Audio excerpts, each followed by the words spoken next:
मानव इतिहास में सैकड़ों योद्धाओं की कहानी हमें मिलती है, लेकिन दोस्तों कुछ योद्धा ऐसे होते हैं कि जिनकी दास्तानें इतिहास के पन्नों के साथ साथ आम लोगों की ज़ुबां पर होती है। लोग उन जाबाज़ों की दास्तानें बड़े फ़ख्र से एक दूसरे को बताते हैं। ऐसे ही एक जाबाज़ योद्धा थे सलाहुद्दीन अय्यूबी। आज की इस वीडियो में हम सुल्तान सलाहुद्दीन अय्यूबी की ज़िंदगी से जुड़े 10 ऐसे रोचक किस्से आपको बताएंगे जिन्हें जानने के बाद आप भी हैरत में पड़ जाएंगे। साथ में आप इस महान योद्धा को सलाम करने पर मजबूर हो जाएंगे। दोस्तों, सुल्तान सलाहुद्दीन अय्यूबी का जन्म आज से तकरीबन 900 साल पहले सन 1138 ईस्वी में इराक में हुआ था। सलाहुद्दीन अय्यूबी का ताल्लुक़ एक साधारण परिवार से था। अपने शुरुआती दौर में वह सुल्तान नूरुद्दीन की फ़ौज में एक आम से सिपाही का किरदार निभाया करते थे।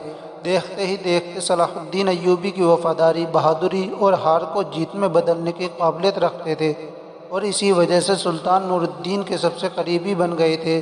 सुल्तान नूरुद्दीन की मौत के बाद सलाहुद्दीन अय्यूबी ने उनकी जगह संभाली और उनके द्वारा छोड़े गए कई अधूरे काम पूरे किए, जिसमें उनकी सबसे बड़ी कामयाबी थी मुसलमानों के सबसे अव्वल यानी बैतुल मुक़द्दस को पता करना। आपको जानकर शायद हैरानी होगी, सुल्तान सलाहुद्दीन अय्यूबी को हराने के लिए पूरी दुनिया के ईसाई एकजुट हो गए थे, लेकिन दोस्तों वो सुल्तान सलाहुद्दीन अय्यूबी ही थे जिन्होंने हर बार ईसाई शासकों को शिकस्त दी और हार को जीत में बदलने में दुश्मनों को भी उनका मुरीद बना दिया था। सलाहुद्दीन अय्यूबी की सल्तनत की सीमाएं मिस्र से लेकर यमन, तुर्की, हिजाज और अफ्रीका तक फैली हुई थी। इस महान सल्तनत का शासक होने के बावजूद भी उन्होंने सल्तनत का एक पैसा भी खुद पर खर्च नहीं किया।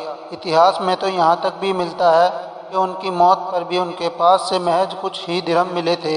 ये देखकर लोगों को काफ़ी हैरत हुई कि इतनी बड़ी सल्तनत का मालिक इतना साधारण जीवन कैसे जी सकता है। सुल्तान सलाहुद्दीन अय्यूबी की शख्सियत कैसी थी, इसका अंदाज़ा आप लगा सकते हैं कि उनके दुश्मन भी उनकी रहमदिली और उसूलों के कायल थे। कहा जाता है एक बार जब इंग्लैंड के रिचर्ड ने मुसलमानों का किला छीन लिया था और मुसलमानों को मारने का जश्न मनाने लगा, फिर सुल्तान सलाहुद्दीन अय्यूबी ने चारों तरफ से उनका किला घेर लिया था, जिसमें इंग्लैंड का शासक उसमें फंसकर ही रह गया। इसी बीच उसकी तबीयत बिगड़ने लगी। रिचर्ड को कोई भी अच्छा हकीम नहीं मिल रहा था और उसकी तबीयत दिन ब दिन बिगड़ने लगी। कहा जाता है जब ये बात सुल्तान सलाहुद्दीन अय्यूबी को पता चली तो उन्होंने अपना हकीम दवाइयों के साथ रिचर्ड के लिए भेज दिया। देखते ही देखते रिचर्ड दोबारा तंदुरुस्त हो गया। इस हादसे के बाद रिचर्ड सुल्तान सलाहुद्दीन अय्यूबी की रहमदिली का कायल हो गया था। आपको जानकर हैरानी होगी, सन 1898 में जर्मनी के ईसाई शासक विल्हेम ने सुल्तान सलाहुद्दीन अय्यूबी की कब्र को सजाने के लिए पैसे भी दिए थे।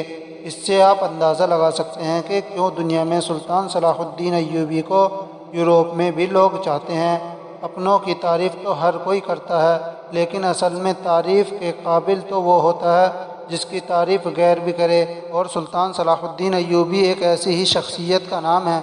आपको बता दें आज भी फ़लस्तीन के लोग अपने बच्चों को सुल्तान सलाहुद्दीन अय्यूबी की बहादुरी के किस्से सुनाते हैं। दोस्तों, आप सुल्तान सलाहुद्दीन अय्यूबी को कैसा मानते हैं, हमें कमेंट करके ज़रूर बताएं। वीडियो पसंद आए तो लाइक, शेयर और सब्सक्राइब करना ना भूलिएगा। फिर मिलते हैं एक नई वीडियो के साथ, तब तक के लिए खुदा हाफिज़।